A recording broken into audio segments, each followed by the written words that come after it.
As we meditate on Jeremiah chapter 11, verse 11, it reads, "Therefore, thus saith Yahweh, Behold, I will bring evil upon them, which they shall not be able to escape. And though they shall cry unto me, I will not hearken unto them."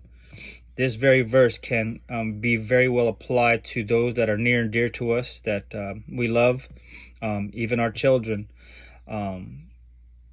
because it is a judgment set against them by the Father. And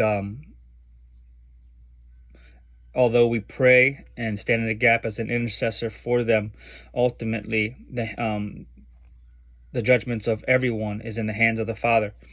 And he has sent forth his word into the earth before the said judgments via his prophets and teachers and shepherds that he has ordained to be ministers unto you, to brace yourself for the said judgments and perils, and to cleave to him and his word, to receive it as a form of salvation. Jeremiah chapter 11, verse 14, it says, Therefore pray not thou for this people, neither lift up a cry for prayer for them, for I will not hear them in the time that they cry out unto me in their trouble.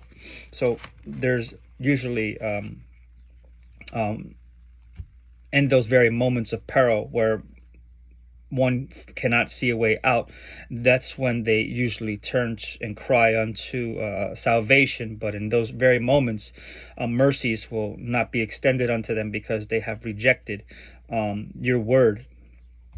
Proverbs 1:20 says, "Wisdom cry without, she uttereth her voice in the streets. She crieth in the chief places of concourse, in the openings of the gates.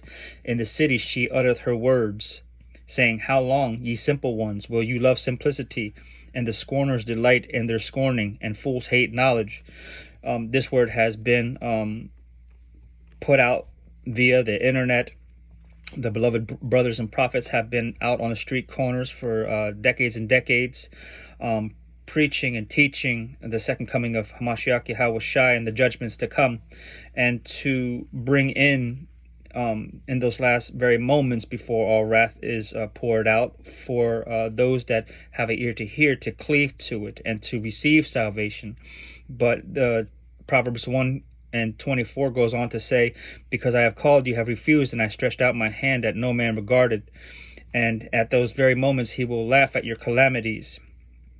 So we should be mindful that judgments will be set in place, and they are just and righteous. So I pray that this was helpful. Shalom.